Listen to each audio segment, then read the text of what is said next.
Ladies and gentlemen, welcome to the What the Flock podcast. I said the word flock, not a different word. We are starting on our first episode. It is presently the 31st of December. It is 11 p.m. So we are going to be doing a 2-hour first episode special type thing for you guys, and it's gonna be really fun. I hope. I have two co-hosts with me. I'm your host Xander. I should have introduced myself. I have two co-hosts with me. I have. Modi. Uh, okay. Or not. Oh, and I dropped my mic. Or not. Yeah. I'm Sushi. All right, and like I said, I am Xander. So we're gonna start I guess that's our little introductions. So now we're gonna. Has anything interesting happened to you guys today or this week, or do you guys have any interesting stories that we can start the episode off with?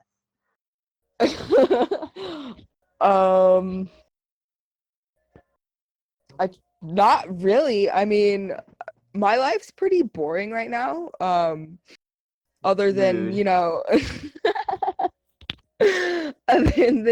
like trying to figure out what the hell I want to do for New Year's, whether I want to go to a party or if I just want to stay in and just sleep. Yeah, I've been doing a lot of sleeping. Because last night I had to reset my sleep schedule. So I think I've gotten like 4 hours of sleep, and I got them from like the period of like 4 a.m. to like 8 a.m. So, because I've been waking up at like 11:30 in the morning instead of my normal time. Well, normally I'm supposed to wake up at like 6 in the morning, but since I haven't had school or anything, I've been like it's been very interesting because I haven't had anything that I've had to do, so I've just been waking up really late, going to bed really late, which is not good because it's starting to I can tell that it's starting to affect me because it made me late for because we were supposed to do this recording on a different day, but I was late, and I mean I wasn't the only person that was late. Sushi. But Whoa! Now hold up. I wasn't feeling good the other day. Thank you. Have a good day, Xander. I'm messing with you. But no, it made me late. It made me late for the episode. So I was like, I I had to like so last night I was like, oh yeah, I'm resetting my sleep schedule, and like I didn't think I would actually be able to do it. I was like, dude, I'm gonna fail this Hey, because at least you're getting sleep, okay? I mean, I don't think I've had sleep for the past 3 days, maybe ish. I don't know. I mean, I just haven't been able to sleep. I've been so stressed. Pardon my language, I might add. yeah, it's okay. It's okay. So we we have we have um I've been trying to reset my sleep schedule today. I mean, I did pretty well, and like I said, until 4 a.m. until I like just crashed. Well, I didn't really crash. I just kind of like dozed off a little bit, took a little nap until 8ish, and then I off and on until 8ish, and then I got myself ready for this recording by fixing me a nice little cup of coffee and grabbed my phone so I could set a timer so I could make sure I like don't run short or too long on these segments. How do you like your coffee though? Like, do you like it black? Like, I like my coffee relatively strong, with creamer and sugar. So, I mean, it's pretty basic. I don't think I put a lot of creamer or sugar in it, but I don't know. Some people put a lot, some people don't put a lot. I put hot It's chocolate in mine. Like I'll put like coffee, like strong coffee and hot chocolate with like sugar and creamer and ah Like a mocha. I personally really, I don't know why, but I really like just drinking shots of espresso. Oh my gosh, that reminds me of this thing that I read on Reddit one time where it was like, oh yeah, did you know that you can order like they at like Starbucks or whatever, they can only give you so much It's like no. Okay, so they have like a certain limit on espresso they can give you, but it's like 10 things of espresso, and then like I don't know, you can have like extra pumps of whatever, and it's pretty crazy because this one person was like, yeah, I had like so much caffeine. I kind of drink coffee for the caffeine purposes, but like I also do it because I like to drink coffee. It's beyond just the caffeine. See, when she said she just drinks straight up shots of espresso, it reminded me of that episode of Friends where Joe Chandler just kept doing those shots of espresso because he was trying to get over Janice, and I'm just like, I can see you doing that right now. You know, I hate that show with every fiber of my being. It's not funny. It's not. It's I'm really sorry, not. what? My heart, my heart. I had one of the people I know force me to watch Friends until 1 a.m. when I had to wake up at like 5 o'clock in the morning because you Oh, can't come sleep on. without TV on. And it was Both so me annoying. and my best friend have watched every single season at least I'm 10 sorry. times over. I'm I so love sorry. it. How do we feel about The Office? It's okay, but it's not a personality trait. I find it very fake. I mean, yeah, that's the whole point of a mockumentary is to make it seem like real, but it's not. I don't know. It's really good. It's one of my favorite shows. So, but I mean, I don't know. It's as far as TV shows go, it's all about the taste of the person and how interested in what shows you're interested in. What shows do you guys like to watch? Well, I think my opinion doesn't matter because I'm a worthless weeaboo. No, your opinion matters as much as mine. Well, my opinion doesn't matter, but your opinion matters more than mine.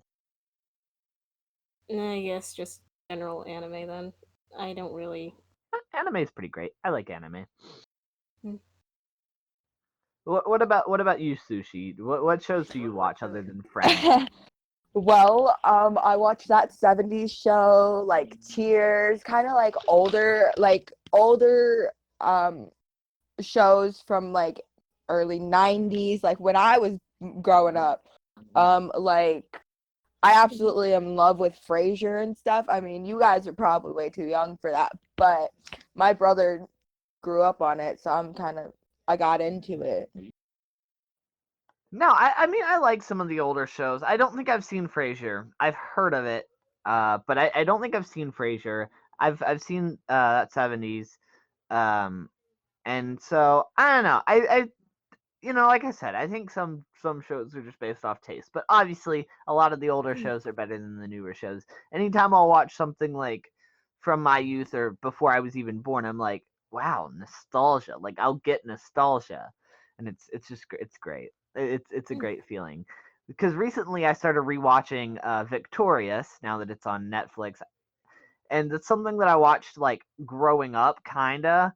So I rewatched it, and I was like, man. And I went into like this wormhole because like one of the producer of the show is like pedophilic, He and it's likes kind of them like feet. he does, yeah. Dan Schneider, yeah. Apparently, he also has a foot fetish, which shows because like people have pointed out, there's like So many episodes feet of like things. every single show with feet. Like every single show has some feature about feet in it. And apparently he also like is like really pedophilic. There was like this video of him and Ariana Grande. Like it was like really cringy. Because like you look at it and you're like, man, this guy is a pedophile. Like you could tell because the Yeah. male cast members on this like behind the scenes video was like trying to get his and the camera's attention away from Ariana, and it was really bad because like you could see it in Liz Gilly's face and you could hear it in her expression that like she was like these people don't like him. Luckily, this guy got fired from Nickelodeon a while back, but All of his shows are still going on though.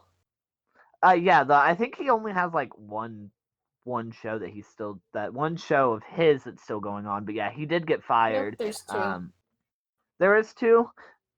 Game Right, Shakers and Game Henry Shakers. I Danger. forgot about that one. I forgot about Game Shakers. Yeah, I I think forget I about know Game that Shakers. Henry Danger is supposed to be ending. I don't know. I don't watch it. I don't watch any of the newer shows, Me but neither. I don't know. As long as he keeps, female leads out of his shows, we're good because we've seen what he's done with his female leads. Hmm. Anyways, oh man, I'm really liking doing this podcast because I've me and Sushi did another podcast a while back. And I still occasionally show up for the spin-off series, but it's good doing something independent. It's good doing shows independently. Whoa! Spin-off series. There's a spin-off series for the thing that we were on. I don't think I can say it for copyright reasons, but I mean, yeah, I created the show. I probably could still say the Just Talking podcast, but they they they they have a spin-off series called and it's like a live podcasting thing that's done that Digital I mean, Age I Media feel like does. we could do that, but it would, We could. It'd be really hard though, because have you seen the reliability of people? Plus, we don't have a lot of people, so if somebody doesn't show up, but they've also had similar issues because the producer of it has came to me. He's been like, "Hey, we couldn't produce an episode this week because people couldn't show up." I mean, that the guy that produced the show, he's my dude. He's my second-hand man at Digital Lake Media, but I don't know. Digital Lake Media is going to be doing some cool stuff in 2020. They have their own streaming service launching, so that's going to be fun.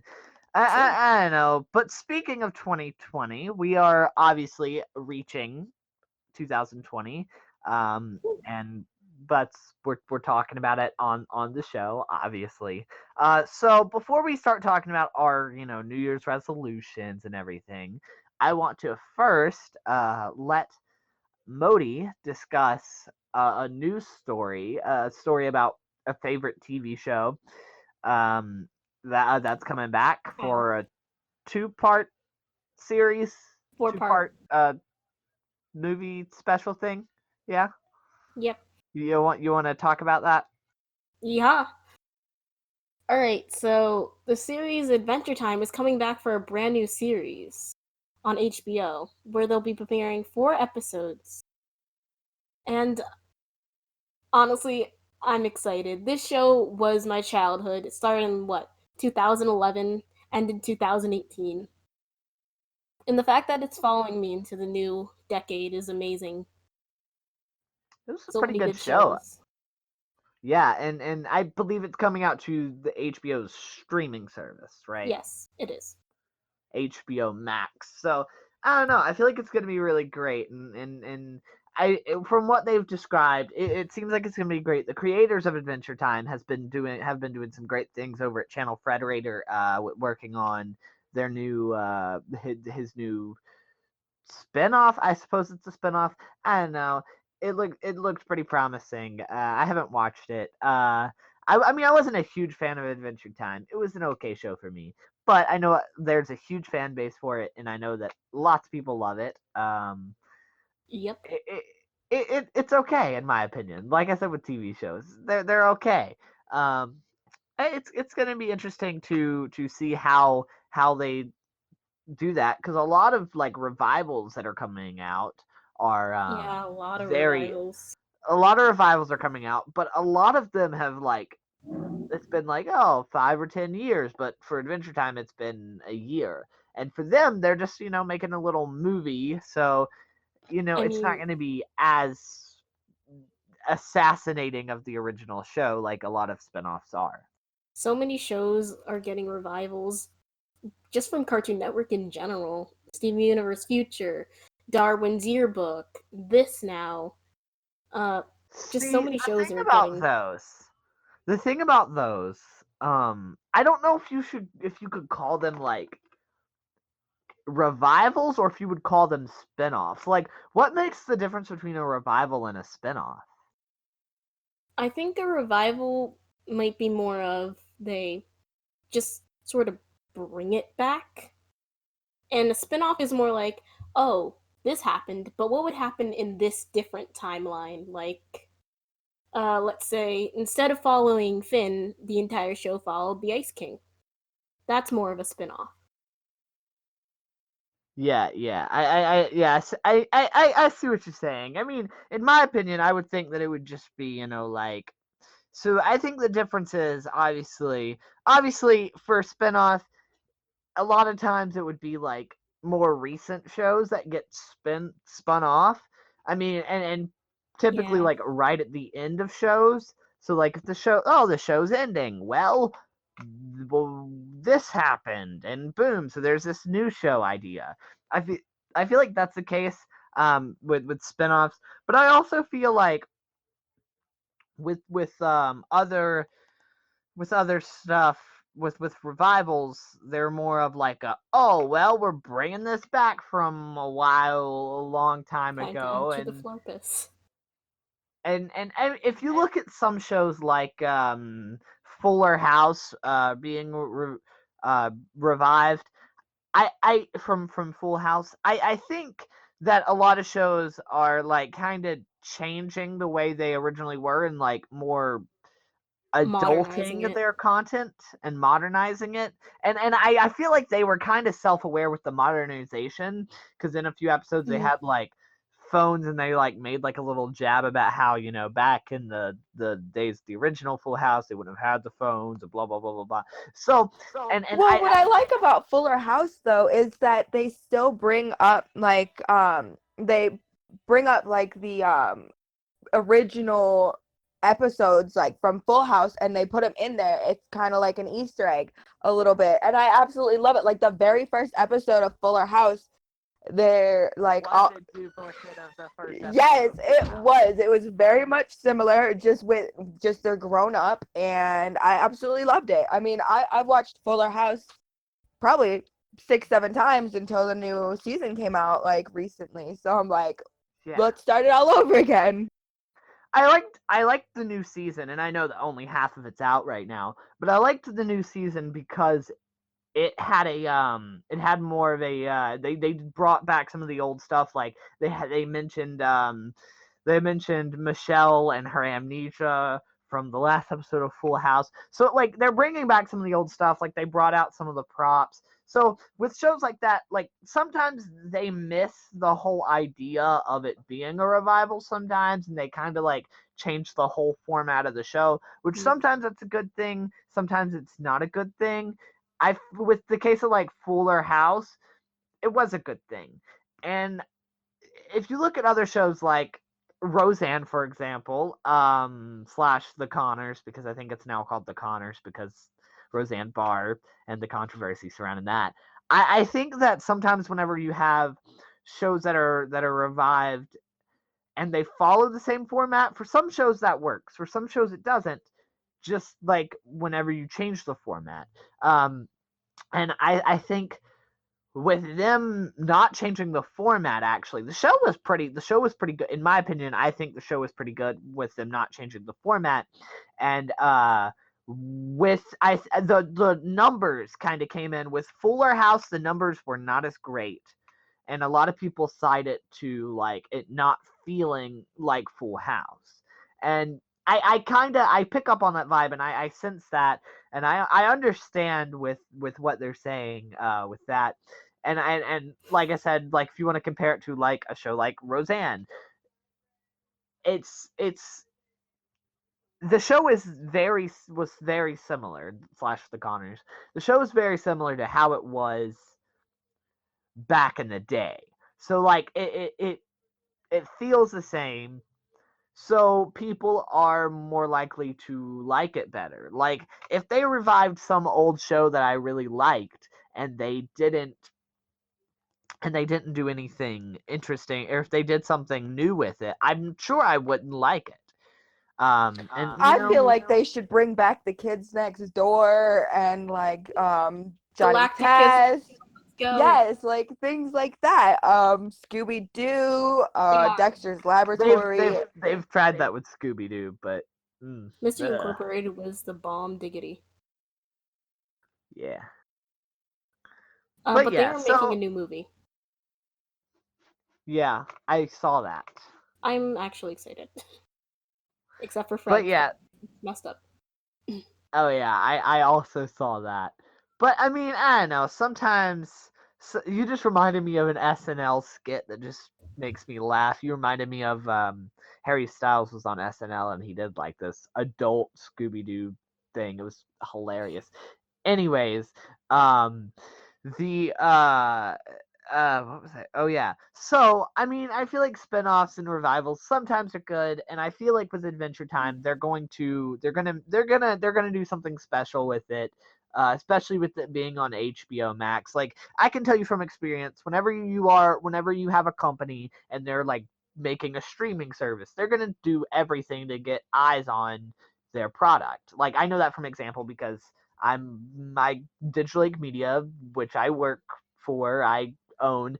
We are making a streaming service, which, anyways, so I had to plug that there. You could say this is a plug format. Anyways, so like I was saying, the whenever you launch a streaming service, I know from experience, it's very like you're always trying to find an idea like, oh, what can we do here, what can we do here, because I know like the last few days we've been scrambling, we've been like, all right, well, what other shows past these that we've already came up with, what else could we possibly make, what else could we possibly do, and we literally had a deal break 2 days for you guys listening 2 days ago, where like boom, this show's coming out in like a week, and it's like whoa, and you realize how easy production is whenever you start doing this, because you're like, all right, well, we're going to start production on Saturday. Oh, well, it has to come out by Tuesday. Well, okay. And you realize how easy it is, because one of the shows, for example, is just like this, except video and two regular cast members and occasional guests. So, and it's called The Zeke Show with Zeke Dillegaff and his friends. Anyways, so we it's really interesting because production is like, it's really easy, and it's really fascinating how easy it is to make stuff nowadays, because we can just like hop in a voice call and make a podcast like this. So I don't know, it's really interesting how easy production is. Whenever you start making a streaming service, you realize how easy it is to do things, and you realize that you scramble for time. Like,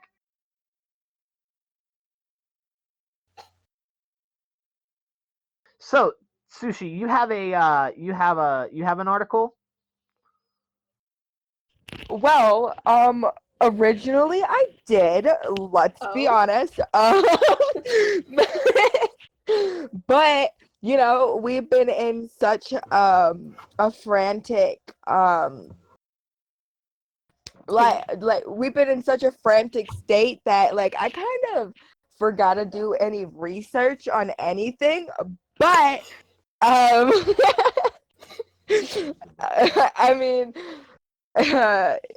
but I feel like since we're on the topic of kind of like New Year's resolutions and stuff, let's see here. I feel like, we should kind of like talk about what everyone has for that, like what their um resolution would be, and like what, they plan on doing.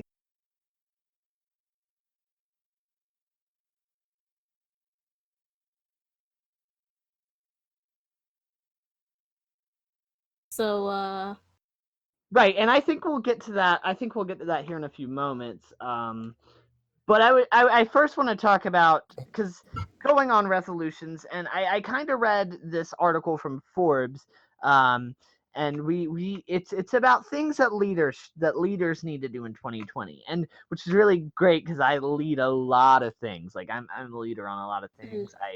I do a lot of things.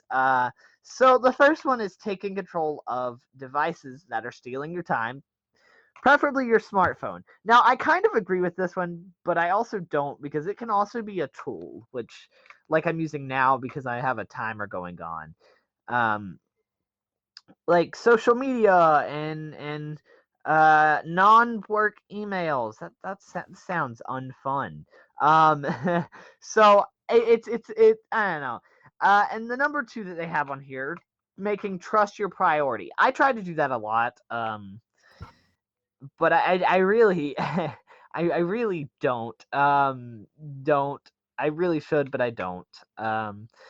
Saying no more often. I think that I need to say yes more often because I feel like I'm one of those no men because I try to be one of those like non-corporate people where I'm always just like, no, we can't do this because it's stupid. I'm gonna be smart with this. Um, using power responsibly. I feel like I don't do this, but I try. Like I said, I say no a lot, and that's not good. So I feel like one of my resolutions is definitely going to be saying yes more. Um, neurodiversity is basically like kind of like looking and kind of putting yourself in other people's shoes and saying like, oh well, are they stressed, are they having problems, let me kind of sympathize with them. Visualizing your goal, so basically knowing what you want and working for what you get, for what you want, and just making 2020 great. Committing to memory, so basically not using other people or other tools like Google to do your job, because I feel like a lot of people do this. uh yeah, so, and also there's stuff about improving employee experience, which I try to do with my with things that I do, that whenever I have collaborators on, I try to improve their experience. So, like you said, we can kind of get to resolutions right here. We can talk about some of our personal resolutions. I'm gonna let Modi start. Oh, me? I. That's fair. So, my resolutions are very few and very simple. I want to put myself out there on stage more this year. That's why I've gone for a lead in the local musical. I've also started to. I'm going to try and be more in my studies because I'm failing like 2 classes when I only have 4. So there's that. And my biggest resolution is not to cut off my thumb. Because I'm in culinary school, and already 5 people have cut off parts of their thumb. And that's. I had that issue when I was in school too. I mean, it's a very, very common issue. I mean, I, I like my thumbs. I would like to keep them. That, and I just want to be more vocal and speak more often because I forget what I sound like sometimes. And that's not good. Like, at all. What about you, Sushi? What are some of the resolutions that you're planning on putting in place? well, my resolutions are kind of boring a little bit. I mean, they're more, the typical, I want to work out more or this, that, and the other. And like I kind of have goals for myself and for, my family. I plan on getting married again eventually and, having a family of my own. Hopefully being cautious this time. Oh goodness, Oh. yes, way more cautious this time. Oh no, it's a very long story. But it's like my more along the lines of, kind of like my New Year's resolutions are more self-centered per se. I mean, I wouldn't say self-centered, but more like Self-improvement? focused. Yeah, self-improvement more or less. And I plan on, hopefully by 2 days from now, hopefully being a completely different person, but you never know. New year, new me type things. And I've told myself every year that, I wanted to kind of improve myself a little bit more and a little bit more, and it just never really worked out in my favor, especially last year, with being married and stuff. It just, my New Year's resolutions then are different from what I want now. Yeah, I feel like my New Year's resolutions are also very self-improvement, because I've been thinking, and I know that I need to, like I said, like I fixed my sleep schedule last night, for example. I'm already starting on some of my resolutions. Like you said, working out definitely is a big one. Probably being more like I feel like caring working more. out though is like everybody's like big Yep. major Yeah. resolution. They're like, oh, I'm gonna lose weight, I'm gonna work out, and I'm like, okay, let me know how that works out for you, because I'll be in the Yeah. gym, and if you want to come with me, that's on you. No, I feel like I'm trying to be more caring too. Like I'm trying to care about myself more, like my appearance off camera, because I know I care a little bit too much about my appearance on camera. But see, I'm trying to do that. I'm trying to do more with my YouTube channel. That's going to be a little thing that I'm trying to do. I'm trying to probably like set myself to a more scheduled, a structured schedule, to where I'm generally doing where I'm normally doing things at a normal day and a normal time, instead of just like, oh, when am I going to do this? When am I going to do that? Because like I have a lot of projects that I've taken in. Most of them under Digital Lake Media, but some of them under like my own independent creations. Like I'm starting a book that I started last night, and I'm trying hard to do some of these independent things, and I really need to put myself more in the mind of, all right, when am I going to do this? And I need to stop procrastinating, because for example, I have schoolwork that I've had to do all break long, that I have not thought about for 3 different classes. So I've like I've had it in the back of my mind, and I've been like making excuses and procrastinating so bad with them. And I do that with workload and with handling of my projects and stuff that I do. So I've been really I'm my one of my goals is to put myself on a more structured schedule.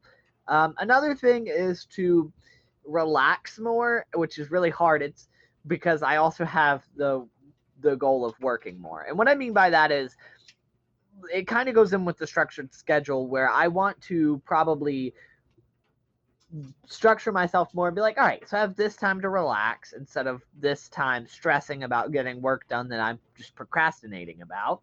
And I think if I do that more, I will be more relaxed during my relaxed times. I'll be more focused during work times, and overall, I think that if I do that with my resolutions, then I will probably I will probably succeed more with my projects, and I will probably do better for myself. Because like I said, one of the other things is obviously working out, caring more about my appearance a little bit, not caring to what other people think about me. And I've started doing that a little bit with my music that I put out, which also, wink, wink, I have music coming out in less than an hour. Xander Simpson, look me up on like all the places where you listen to music. It's great.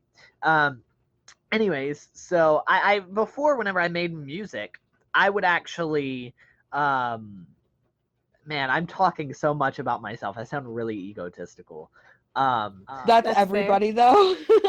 I know, but I like people like say that I'm overly egotistical, and I try not to be. But right now, I'm literally just talking about myself and the things that I No, do. but like But I do that a lot too. I mean, I feel like everybody does that on like, we tend to talk about ourselves highly because, that's just, how we see ourselves. And I mean, there's nothing wrong with like being very egotistical. I mean, I am and I am my number one priority. I'm pretty sure that's like just 100%. don't be too cocky. Like, if there's a difference between being egotistical and cocky, Yeah, I don't know. I feel like they go hand in hand though, because 9 times out of 10, a lot of egotistical people are cocky. And that's another thing is that I'm trying to do with my improvement, is I'm trying not to be as egotistical. But I mean, if you look at all the things that I do in my free time, all of the projects that I've taken up, not a lot of them are about me. But the one thing that I do is my YouTube channel, which and my music, which is pretty much just all about me, like 100%. But yeah, so I feel like I feel like being egotistical and cocky go hand in hand together. So I don't know. It's with those two things, it kind of is a situation of, well, I have to be egotistical because it's about me. But yeah, so that's we our both of our resolutions are kind of very similar because it's about self-improvement, like all of it. I feel like there's certain resolutions that everybody has, and there's so many like generic resolutions, like, oh, I'm gonna drink more water, I'm gonna work out, I'm gonna do less of this, less of that. And I mean, there's always people that every single year. I know my mom and my family have the same resolutions every year. They're like, we're gonna eat out less and stuff. And does it ever work? No, because they say it every year. We're gonna eat out less. They still go out to eat. And I say the same thing every year too. I'm gonna drink more and more water, or I'm gonna work out more. And it just, certain things get in the way, and you can't plan for unexpected events. If you have a resolution, I feel like you're trying to get towards it, but it usually doesn't happen that way. Drive and determination is also a really hard thing. Like, it's really hard to be determined to do something. It's really hard to drive yourself to do something. And I think at some point that's something I lack on, that I've tried to put myself to do is drive and determination. Is whenever I'm like planning on doing something, I don't do it to the best of my abilities, and I really don't try. Like, I could have made this cup of coffee, for example, like at 4 o'clock or a little bit before 4 o'clock, before I started falling asleep and dozing off, because I'm determined and I need that drive to fix my sleep schedule. If you're not determined and drive to do something, it makes it a lot harder. And then, like you said, unexpected things happen. Like, oh, I'm getting really tired and it's really quiet and my brain is like not working. That's just an example, but like you said, a lot of things get in the way. One of the things is drive and determination, which is really hard to manage. It's hard to be determined to do anything. Like I said, I'm like one of the world's biggest procrastinators, so it's hard to be determined to do anything. I personally feel like I tend to actually live up to my resolutions, because every single year since I've been in middle school, I've been trying to be more louder, able to speak in class, order food by myself, because I was always a really quiet kid for some reason. And I have been. Yeah, I feel like I at some point I kind of made a little bit of resolutions here and there. I mean, I'm a relatively young person, so like it was really hard for me to make resolutions whenever I was younger, because like you don't think, well, you do think about those things, but what are you gonna do? Like, you're already like at 5 years old, you're already like 70 pounds. Yeah, exactly. Like, there's not. And there's your not resolutions are going to change every year. I mean, you're not going to have the same resolutions as you did last year or the year before. I mean, you probably are, but when you're a kid and now it varies. I mean, when I was in high school and stuff, my resolutions were always like, get better grades, do better in school, not skip class as much, or this, that, and the other. But now I'm just like, my resolutions vary for what I want and stuff. Wait, so you did a lot of class skipping? No, that isn't true. I skipped class maybe once or twice. Thank you. Once or twice. Once or twice a week, or once or twice a year? What? Once or twice a month. Okay, that's fair. That's fair. I mean, I tried not to skip class. I mean, there were certain classes that I would absolutely hate. I'm just like, speech and debate. I'm just like, no, we're going to skip this class. We're going to go into, just the bathroom for half an hour to an hour and just fuck off on our phone and, talk to people on our phone, play on Snapchat. And I mean, that's why I never really did well in school. And when college came around, I was like, I gotta change that because I always did my work the last minute because I never really planned things. Yeah, I'm also a super procrastinator. I also Same. plan things out a lot, but I don't follow my plan. So that goes back to the drive and determination thing. Like, I think at some point I had this spreadsheet that had like hour by hour what I planned on doing. And like you said, things come up, so it's really hard to do that. But also at the same time, drive and determination is hard. Like, I'd rather lay on my bed and watch YouTube than like do this podcast. And like, that's not Fair. saying anything, not that this isn't fun. This is fun and I like doing this. It's the it's not about the act of doing something and doing it to its fullest. It's the act of getting there. It's the act of motivating yourself. All right, let's do this fun thing, and let's do this fun thing that's like work, but it's also not work, like let's do this fun thing. And I feel like sometimes I lack whenever it comes to that. And I lack in drive and determination. I And feel like, it's something- certain things, like I feel like, when you're determined to do something, and like it's like every time I got home from school, I'd always be like, do I want to just sit down in my room, play on my phone and watch TV, or do I want to actually do my homework? Like you got to weigh the pros and cons of what you're doing. I have like such a bad problem with procrastination because the thing is, when I procrastinate, it gives me stress. But the thing is, I love being on time. And for me, being on time is being early. So the fact that I procrastinate just gets me more stress. I used to procrastinate all the time. Like I still kind of procrastinate now though, but I'm 21, and I procrastinate whether I want to even get up out of bed and do, adult things, or if I just want to lay in bed, Same. and just cuddle with my boyfriend or with my dogs and stuff and watch TV. Like it's just there's things that matter more in life, and then I'm just like, I'd rather be doing this than this. I'm like, I hate adult life. Like it's the worst thing that could possibly happen. Once you get out of high school, everything just goes downhill. Yeah, and Looking and forward to I it. I also like, I've kind of, as I've gotten older, I've kind of prepared myself for adult life the best I possibly could by just over stressing myself. No, I like to fill my schedule with things, because if I'm not busy, then I'm like, if I'm not stressing over something, then I start to like over relax, and then I start to, as I start to over relax, I start to overeat, and then I get fat, and then it's not a good situation. um, but no, I feel like I procrastinate a lot. And it's not even, like I said, it's the drive and determination, because it's not even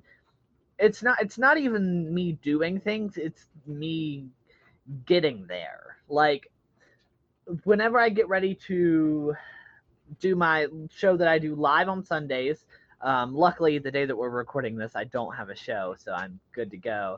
But my show that I do on Sundays at 2 p.m., my live shows that I do at 2 p.m. on Sunday, a lot of times I'm like really not prepared, because I like procrastinate to the last minute. I'm like, oh shoot, I was supposed to record this little pre-recorded video that's gonna play to give me some time to change to change and refresh myself before this next set.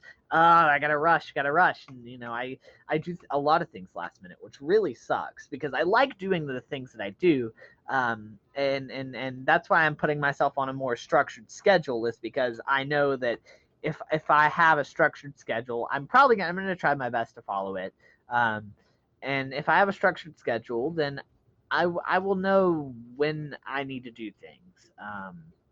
Which hopefully helps me out some, because if I know when to do things, then I'll be good. I'll be good to go if I know when to do things, and if I get the drive and determination to do it, then I'll definitely not procrastinate and put things off, because I'm gonna have relaxation time, and I'm gonna try to not overindulge a little bit, because like I said, once I start to overindulge, then I get fat.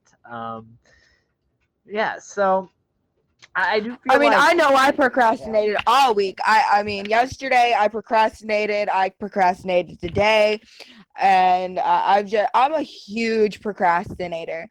Um, and I always have been, and probably always will be. I don't know if that's gonna change or not. But even if I try Yeah. and make like myself do something and get motivated and stuff, Mhm. like it just you got to find the right motivation and the drive and stuff to find it, and that's just not happening with me. yeah, I That's feel that fair. too.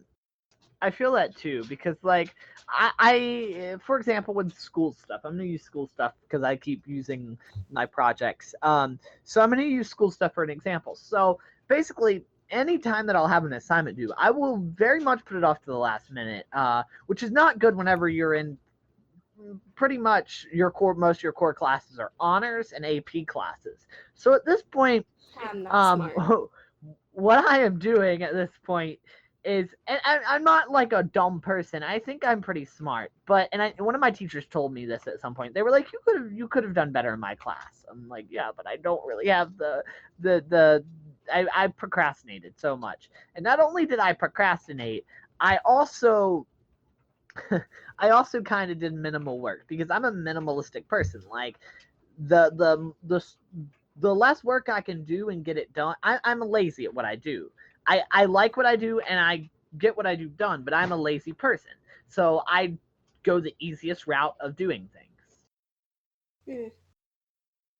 I think there was But this one paper that was everybody's like, oh, lazy in like one way or another. I mean, I know that people who like different people have like laziness. Like laziness varies from person to person, whether it's like wanting to get out of bed or wanting to get up and go do something like walk the dog, or go be productive with the day. I mean, I personally I'm a very, very lazy person.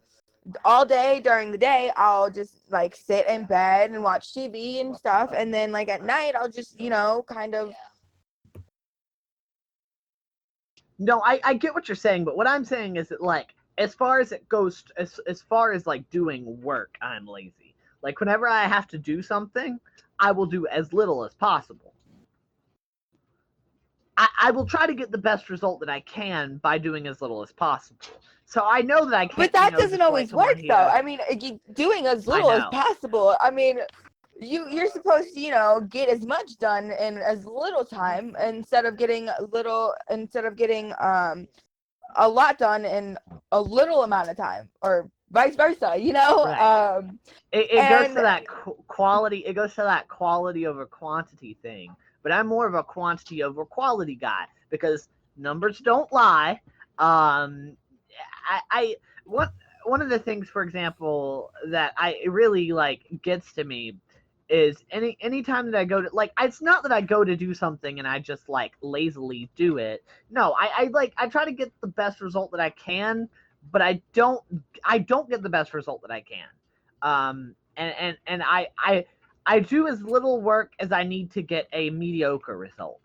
So no, I'm very OCD about things and stuff. So like whenever, like if my room or the house is dirty and stuff, and I get into like these OCD moments and stuff, I don't even care how lazy I'll be. I'll spend hours upon hours make like deep cleaning and stuff, and it's just it's those days that it varies from day to day, person to person, and some people are more motivated. It goes back to that motivation thing. You got to be yeah. motivated to actually do something. And my OCD kind of motivates me to do a lot of things. Right. And a lot of people like me, for example, we don't have any, like there's nothing there to motivate us. Like anytime I do something, there's very little motivation, which is really weird because of all the things that I do.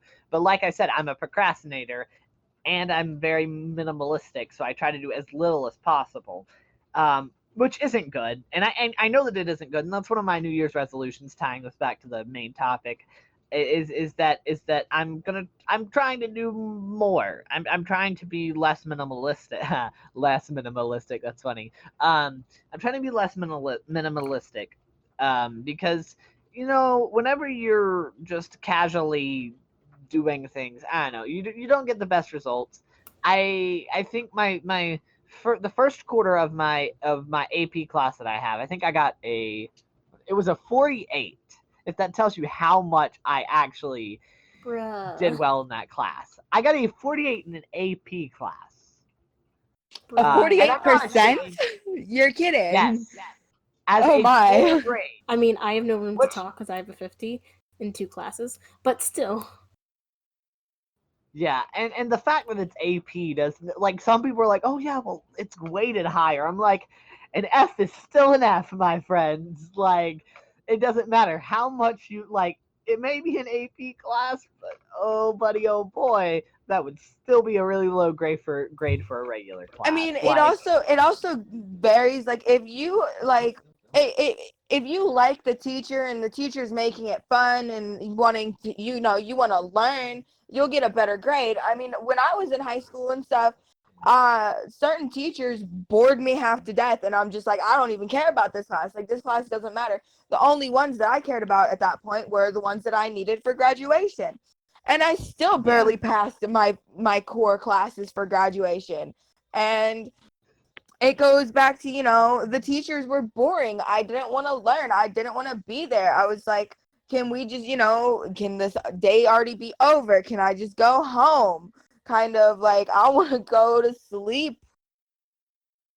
yeah, no, I feel you with that. I feel you with that. One of the things that one of the things I feel that way too. One of the things that I don't like about that class, because I can pick apart the things about my classes that I don't like.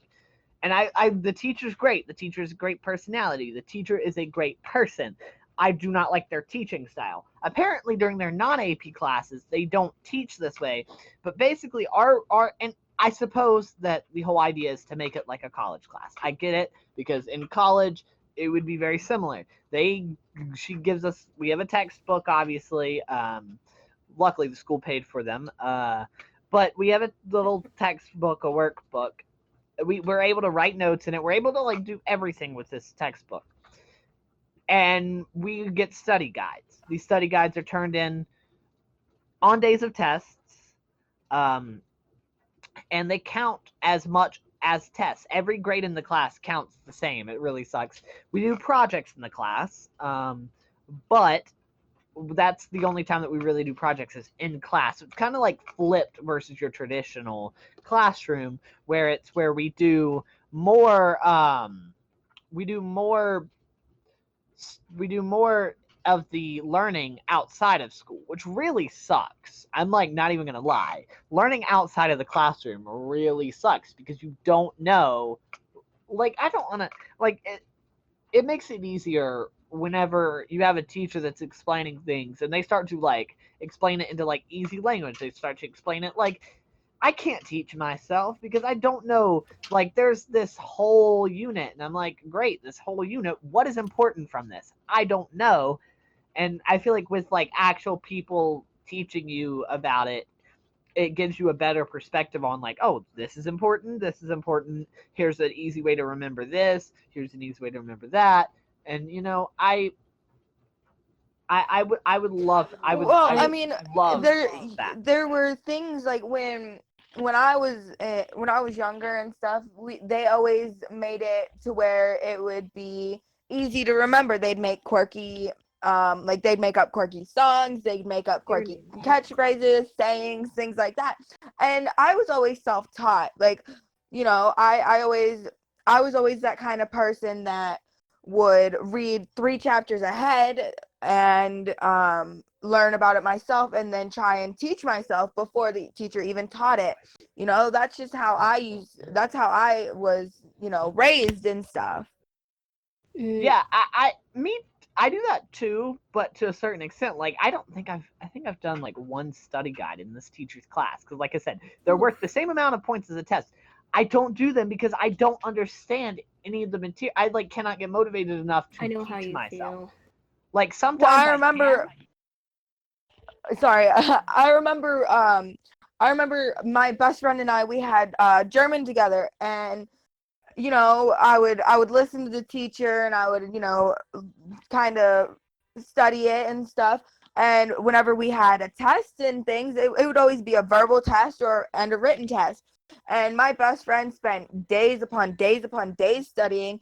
I spent 5 minutes studying and I got an A in that class. And she's like, "How do you do it?" I'm just like, "It's easy. Like a foreign language is easy. You just gotta, kind Listen. of, yeah, you I just gotta mean- listen. You gotta, find that I don't know, gosh, that I don't even know what I'm trying to say, but you just gotta find that thing. Like, How do we learn how to speak in the first place? By listening. We listen. We learned, all of us, I think all of us here in this chat right now are native English speakers. So whenever we learned English, we learned it from hearing it around the people around us. That's how we learned English. We learned it by picking up clues, by context, by everything like that. And so language for me is an easy concept to grasp because I think of it like that. It's like, okay, well, let me listen to what this person is saying. And the more exercises that you do, the more that you do with words, the more that you do with language, you pick up on it easier. And like, I don't think I've studied for one class ever in my life. And up until this year, I've had like A's and B's primarily. So, except with like biology. Biology last year I got like a C in it. But well, it was like a really high C. My school goes on a 10-point grading scale, so it's really easy to get an A and a B. But anyways, so I had an A and A's and B's all the way up until this year, and I don't think I spent one day studying. I don't think I spent 2 minutes studying. But I kind of did because whenever you're learning things, it's just like teaching yourself. Studying is, and I suppose for some people it's easy to study. Some people studying helps, just like some people teaching themselves is better than, like Elena said, or like Sushi said. well, If you teach yourself, um, if you teach yourself, for her if she teaches herself, then Sushi will retain the knowledge and it makes it easier, right? Right, and I mean, it all boils down to motivation. I mean, every single thing in life, I feel like boils down to two simple things: motivation and the drive and will to want to do something. And I mean, I I never had that. I mean, when I first started school and stuff, I always had it, but once I got into college and after college and stuff, finding the thing that you really really want to do with your life and what you want to major in and stuff, it bored the crap out of me. So I got lazier and lazier, and I didn't have that motivation or that drive to want to learn or to want to do anything.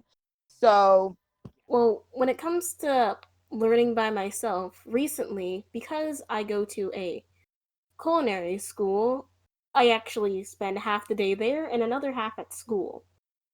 But the thing is, my culinary school does not do half days. So we're there the full time, even if my actual school has a half day.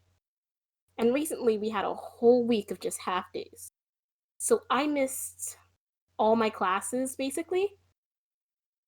And one of my teachers, my math teacher, she decided to teach us a bunch of stuff.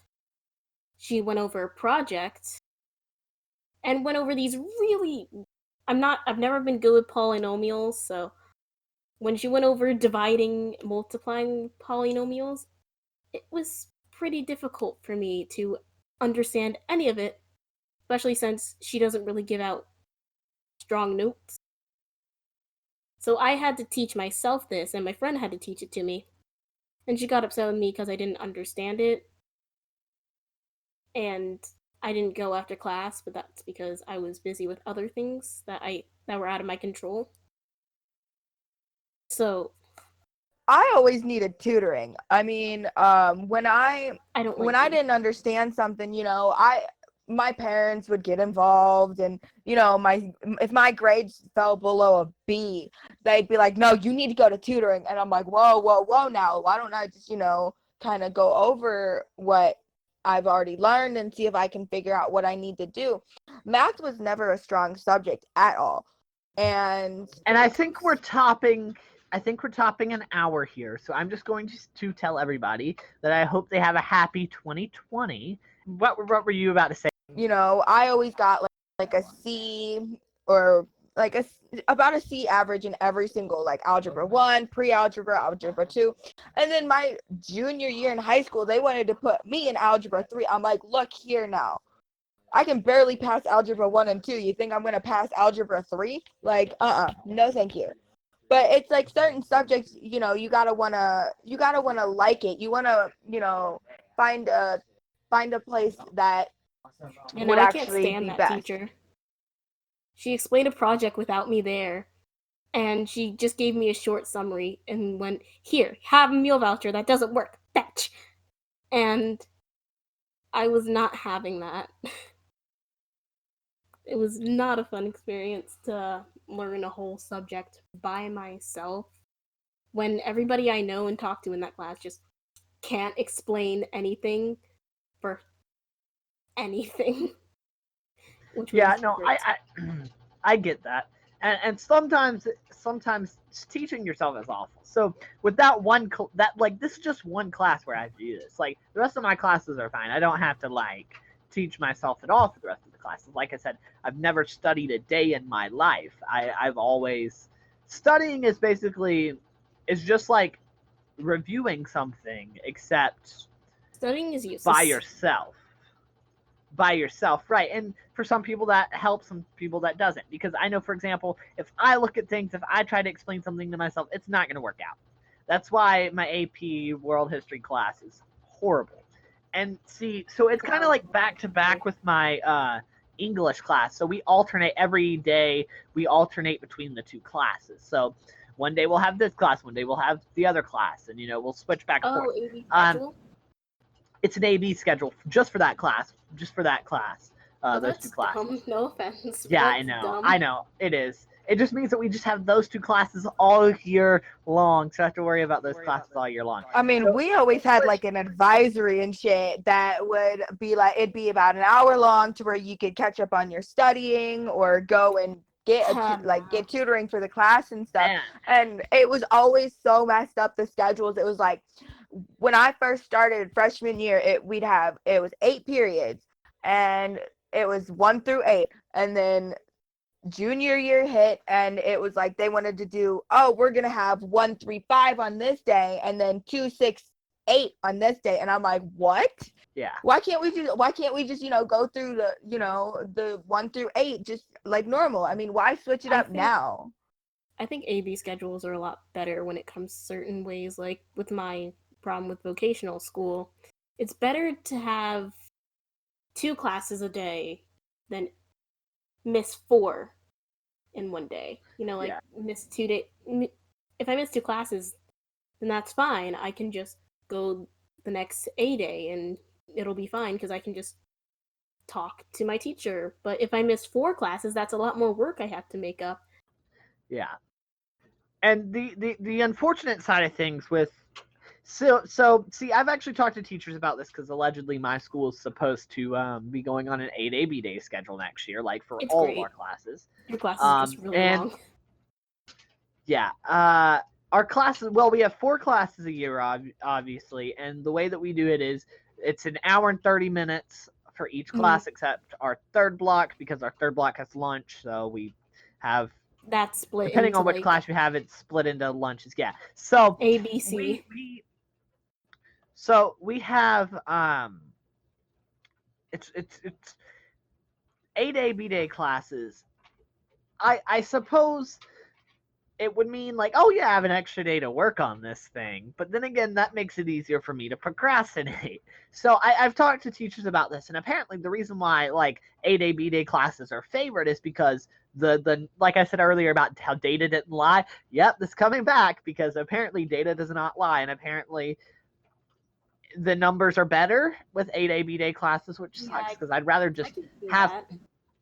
I'd rather just have 4 classes a semester and move on with just doing that, right? But no, they want to do 8 classes a semester and just have them alternate every day. I'm sorry, but if I hate a class, I don't want to have it all year long. I understand that I only have to do it every other day, but I'd rather just have it all straight in a row. Um, Nah, 8A B-Day schedules are better personally because let's just say you have a class that you hate one day, but then like right after that class you have a good class, and then that'll just repeat. Because every single year I've had one class that I absolutely fucking hate, and I'll just have the class that I really like right after, or I'll have an extracurricular that I really like after. Like, I'll be in my least favorite history class, even though I love history class, and then I'll just go to photography and I'll just heck off for an hour. yeah, no, I mean that makes sense, but And like it gives you more of a I schedule. don't know. In my I opinion. from I mean, Bustling just around with 8 from my classes. experiences, I don't like 8A B-Day classes. I'm sure it would be a lot different if I had every single class as 8A B-Day instead of just my second block. But I mean, I Because I've see. had that I, I schedule. I don't know. Sometimes I do feel that thing about having a class one day that I like versus the other. I don't really like one class versus the other because, like I said, my AP World History class is pretty much me just having to self-teach, which I'm horrible at, and also having to do a lot of work outside of school, which 8A B-Day class helps with that because you have extra time to do it. Especially But over the weekends.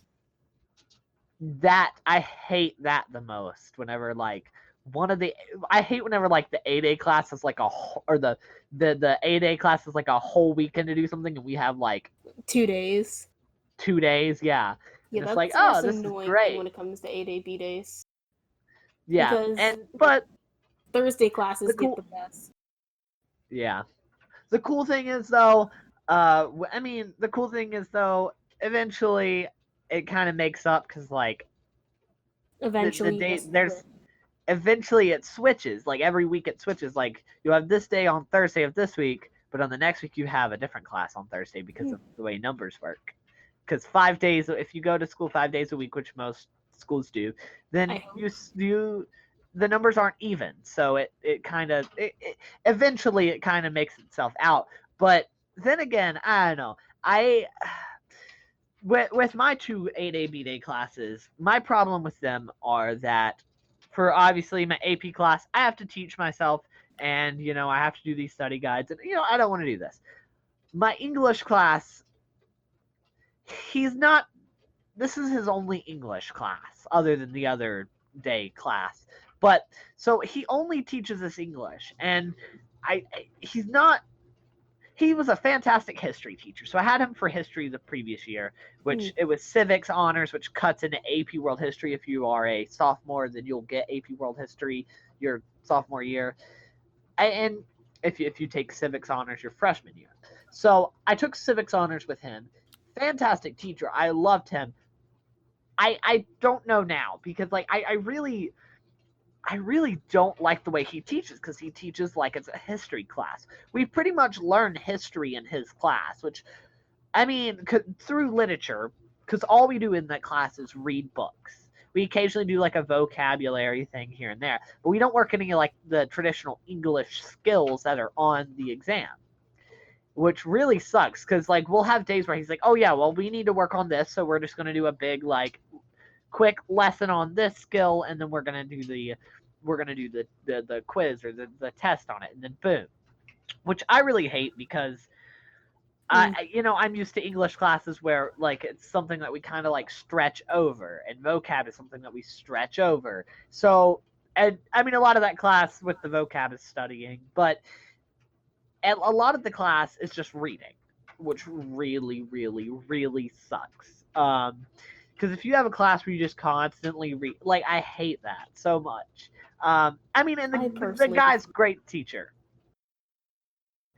He's a relatively old guy, but he tries to keep himself refreshed and Hmm. Gen Z stuff. And generally he does a What's good up, my job. fellow And millennials? what he what he does is he finds a way to relate it to like life, and which is great sometimes. And he does a great job with that. He teaches it like it's a history class, which really sucks because you can't teach one subject like it's another. That's like teaching English like it's math, or teaching history like it's math. Like you can't just, Hmm. you know what I mean? I mean, I prefer English classes where we read a lot, because writing is not my strong suit in any shape or form. But I understand how We you do feel. occasional writing, but what I mean is like not like, I'm not even talking about writing. Like I'm talking about like to the point where we do. I'm talking about the point where like like the English skills, like context clues, or like I can't think of something. Hold on. I'm trying to think of something from my head. Vocabulary, Inferences, like stuff like that. So like, noticing, writing stuff. I mean, reading comprehension. Like we don't really do a lot of reading comprehension. But the Like thing, writing isn't that bad, because I mean, writing, and I feel like with reading we are using those clues, but also the we are using those skills like inferences and context clues whenever we're reading the books. But the thing is, whenever we get to the exam and like we have to read something, it's like, what can you, it like uses expressive language. It's like, what can you infer from this, or using these words as context clues, blah blah blah. And I'm not saying that those are easy things. I'm just saying, as an example, those elements of reading, we don't really work on them. And it's tough, because you're like, well, we have to know this for the exam, but we're not learning this for the exam. We're just learning how to read. We are learning reading. Like that's all we're doing, is just reading books, and we have an exam at the end of the year. For us, it's at the end of the year because it's a year-long class, A-Day, B-Day. So, so I mean, it's really difficult. It's difficult to do that. I feel like I'm ahead, or I'm at a good point with the work in his class, versus my AP World class. But I still like my AP World class better, because I feel like his class feels like another history class, which I. well, when it comes to my schooling in my schools, for like 3 years in a row, each of those things you've talked about, each section, like reading comprehension, vocabulary, yeah, those were broken up into different years and classes for some reason. So, 8th grade year was all about reading comprehension, finding similes, finding things like that. Then, uh, freshman year was all about writing. My class wasn't even AP. I wrote more essays than any AP class. I wrote 46 essays in the span of that year, which was great. And that's just counting the ones I had to write for the books that we read. And then last year was all about reading. We read a lot. I didn't, because a lot of the books were out of class, and I don't like reading out of class. But Yeah, I I I mean, I understand that. There's pros and cons with everything, and obviously with the class that you just read, there are pros and cons. Because I remember sitting in English last year, being like, "Oh my God, English 1! I hate this class because I have to learn all this stuff. We're in an honors class. Why do we have to, work on like reading comprehension and similes and metaphors and because they won't teach it next context year. clues and inferences, because they were preparing us for the exam. That's why." And so now I feel like if I'm reading all the time, reading's not my favorite thing. I'm not gonna lie, but I mean I do like reading in class, because it's the teacher's there to help you understand what you're reading. Because I'm especially with like books like Siddhartha, Period pieces. or Much Ado About Nothing. Like these are real books that we're reading this year, and I don't understand what the heck they're saying. William Shakespeare, my dude William Yep. Shakespeare, and my Willie dude Herman Hesse, Shakes. like these guys, they did this thing called writing with. They did this thing called writing with like big words that nobody knows. Iambic So pentameter or whatever. sometimes I can understand what like the books are trying to read, what the books are trying to say, but sometimes I can't. Like my teacher's like, "Well, what is that?" Like I can tell by the reaction on the teacher's face after somebody reads something. I'm like, "All right, this is what this has to mean," because right before they explain it, they're like, "Okay, so this means." And then we were watching Much Ado About Nothing, for example, and like there was a one of the guys said something, and it was like a very like sexual line, but just in like proper English, in like William Shakespeare language. So he was like, Mm. he just said this, or he just called this girl a little, and I like it was like really, it was really cool because like you could tell off the teacher's face that like they're just wanting to like simplify this for you. But whenever you're reading books on your own, it's like, When it, I don't know what this is saying. I need Spark Notes. last year when it came to Shakespeare, my teacher actually gave us a sheet of Shakespearean insults so we can understand what he was saying. That's like, great. I love All that. these insults, and then you can make your own. I So, need to print up a list of Shakespeare insults and just use them at people. I need to use them on the show. I need to like just call people. I know. Even No, literally that would. cowards. Yeah, I guess. I don't know. Like I suppose there's pros and cons. I suppose. Hmm. I don't know. Well, I like William Shakespeare. I mean, to an I extent, hate it. like he.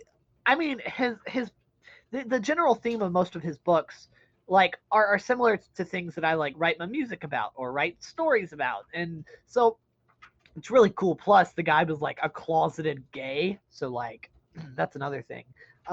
Just like Edgar Allan Poe was a closeted gay. Well, he was less closeted than William Shakespeare, but fun I facts don't about these count guys. Edgar Allan Poe about valid because he dated his 12-year-old cousin. I do not view him as a valid person.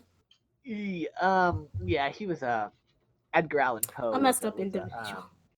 a messed up individual. Yeah, have you? I'm sure you've read some of his pieces. Yeah. They're quite twisted.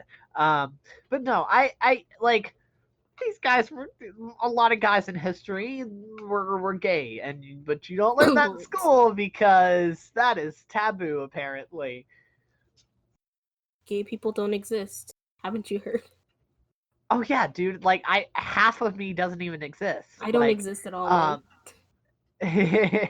like like these guys were the original allies. Well, no, they were they were original icons, man. They were they were they they they were the original The LGBTQ OG. plus community. Yeah. The OG gays. OG gays. um, but no, so I mean, I feel like a lot of what we learn in school, I feel like this episode's kind of turned into a New Year / school discussion. So instead of using stress as a secondary topic, we'll just talk about school. But no, so I school is stress. School equals stress, so it's okay.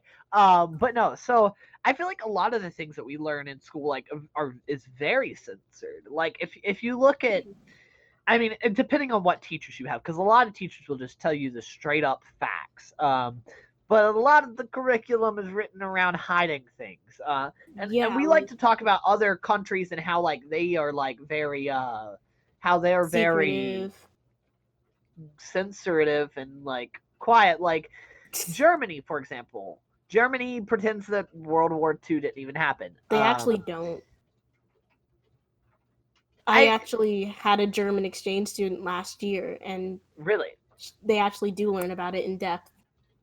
at some point they Love you, didn't. Lisa. At some point they didn't. I'm sure it's changed now. Like you said, your German exchange student said that they did, but maybe they learn about it slightly differently than we would here because we weren't really bad guys. As far as we know, we weren't bad guys. There's often an expression that the winners of Just a read the war history books. writes the history books, which is real. I mean, it's valid because if you think about it like that, Who winner won the Vietnam War? Not us. So Trees. so we have a nice little story that we tell about. Oh, we sent our troops home, but in all actuality, we like started meddling in their business in the first place. Um, the government was trying to censor the media by telling them, "Oh no, everything's fine. We're winning a war." They were Um, sending innocent people to war. they were sending innocent people to war. They were like, so like we did some pretty shady things, but whenever we talk about it in school, depending on what teacher you have, Or you how will old you learn are. like, oh yeah, yeah, you will learn differently than other people will, because other people know, yeah, this is what happened. The US decided to be meddling little a-holes and decided Like we just to, are. hey, let's just go over there and start helping because we don't like communism, which I don't really know why we like protect capitalism. Like it's like Capitalism. half of America isn't even like, our political system isn't even like completely capitalism either. Like that's a thing. Like we're not even like 100% capitalists. We're Like not. we have socialist aspects. Um, but no country is 100% communist. There's never been a successful communist country because there's never been a 100% communist country. Even the USSR was not even 100% communist. Communism So looks nice on paper.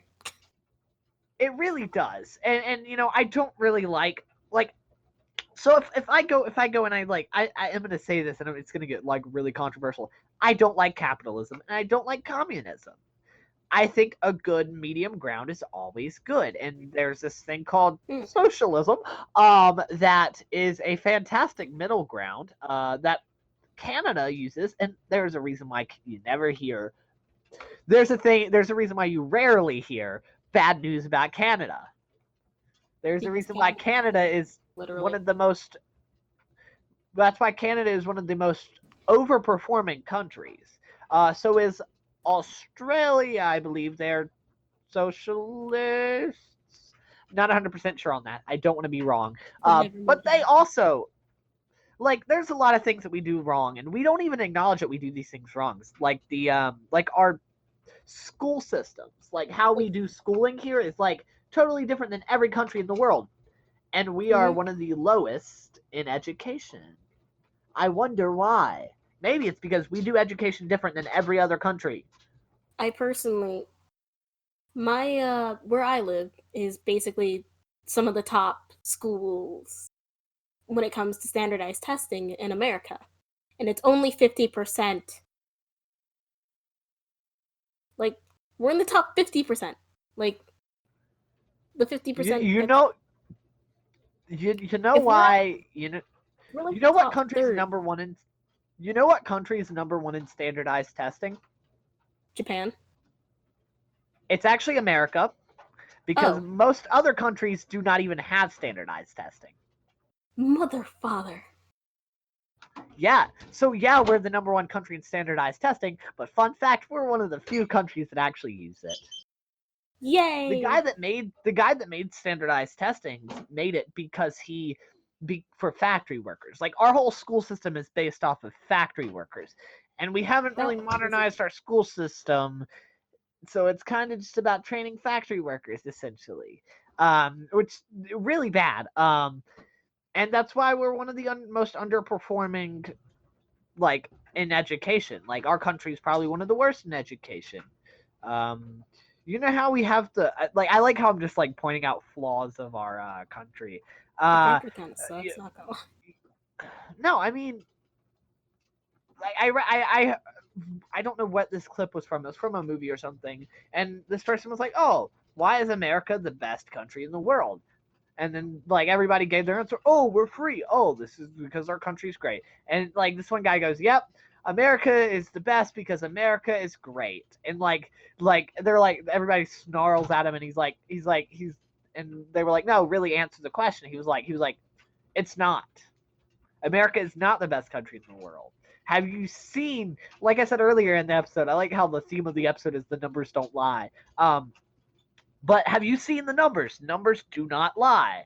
I mean, I'm America not was saying one though. I'm not saying that everything should be a statistic, because not everything should be a statistic. Not every person is a statistic. But like, generally, if you look at numbers, it shows you a trend. And I don't like numbers because I don't like math, but I also acknowledge that it's there and that it exists because the numbers do not lie. Like, if like I said, if you look at, we are probably, I don't think we are the top of anything. I don't think that America is in the top 10 of anything. We could be the most racist. Actually, that it would genuinely surprise you. We're probably not. We're actually, so the more They're, like, left way America top gets, 10. I'm sure it's in the top 5 in racism and lack of acceptance. We got it. But actually, the more like left wing that America gets, it's actually kind of funny. The over time, America's gotten more left, has went more to the left generally on most things. Not Constitution. And see, the funny thing is, we actually so the funny thing is that we have become more accepting. But we don't see a lot of good stories. We don't. There's like nobody has like positives that they're throwing out there, because a lot of people like to look at the negative. We're probably one of the least optimistic countries in the world too. And so, like, whenever you see things, you just hear about the bad things happening. So, I mean, America's not the worst in stuff. I think we're probably just one of those countries that are like the middle ground. Oh, we do have the number one in national debt. That's a thing. I forgot about that. But I feel like somehow we're also the most entitled. We probably are. We also have presently our military is number 2 in the world, next to. Aren't we to like North Korea or something? I think it's North Korea. Technically, it's not North Korea because they don't really have like a military. They don't have like an official military. It's like their police force. So like they don't really have like because they have like bombs and stuff, but like they don't really have like their government is centralized on power. So it's just bureaucrats, essentially. And you could consider them an army because they would fight us if we went to war. But China actually has no military. They do have a really strong police force. Yeah, to the point where I don't think protesting goes well in China. Actually, a matter of fact, China actually is one of the most booming economies. And America is at number 1 right now. Even though we have number 1 national debt, we have the largest income per capita, I believe. Or no, sorry, that's my mess up. We're like in the we're like top 2 for economy, and right behind us is China, and they are fastly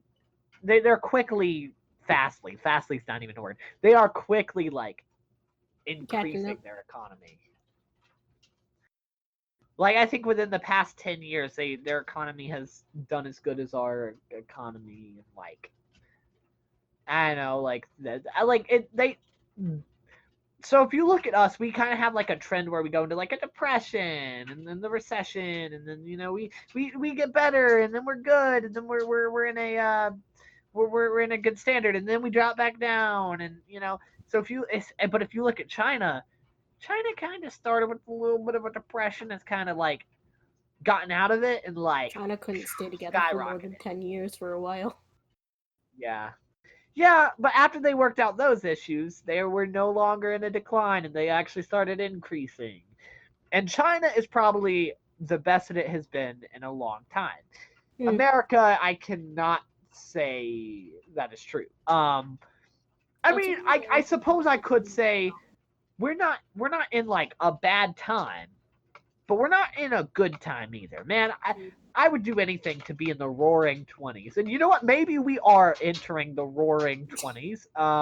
Roaring as You we're know, screaming again, into the void, as all the we're trees screaming get destroyed. 2020. Yeah, I mean, even with that, if you look at that, we've actually kind of gotten a little bit more environmentally friendly. Not Thank you, not Mr. from help Bean. of our government, not from help of our government, from help of citizens. And you know what? I feel like Americans have learned that. You know what?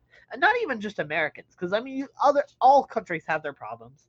If you've seen anything, like you'll see these leaders attacking a 12-year-old on Twitter because they don't like uh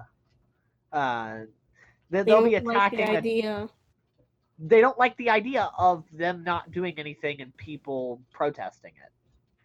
And so I think with people doing more protesting and people like standing up, we're actually getting more stuff done, which is great. Hmm. And I know we're not exactly into an hour, but I feel like we're running out of things to talk about. We talked about 2020, we talked about schools, and now we're talking about the government. So The we kind of have like socio-economic structures of the United. yeah, we're stretching too far with this. So obviously it seems like we're stretching for topics. I naturally do this because I've just done podcasts for so long. I can go on a tangent and just like transition to things really easy. Understandable. You seem to have been doing good. This was your first time ever doing a podcast. How was it? Yeah. It was fun. I know once you actually get motivated to do something that's fun, it becomes fun. So I'd like to thank you guys for listening. We don't really have a specialized outro yet. I'm gonna have to talk to Sushi. Sushi had to go during part of the episode. But where can people find you on social media if you wanna shout yourself out? Personally, I don't want to shout myself out because all my social media currently is trash. All right. Well, you can find me anywhere as Xander Simpson. Search up my music. Digital Lake Republic has launched. That's a streaming service that I have shows on. Digital Lake Republic, Xander Simpson music. You can look me up on YouTube, which is probably where you're watching this. And yeah, you can look up Xander Simpson at Xander Simpson CC on social media. So go follow me. Go follow our podcast on Twitter. I'm like scrambling to figure out what our Twitter name is. I think I have it written in our chat here somewhere. The links.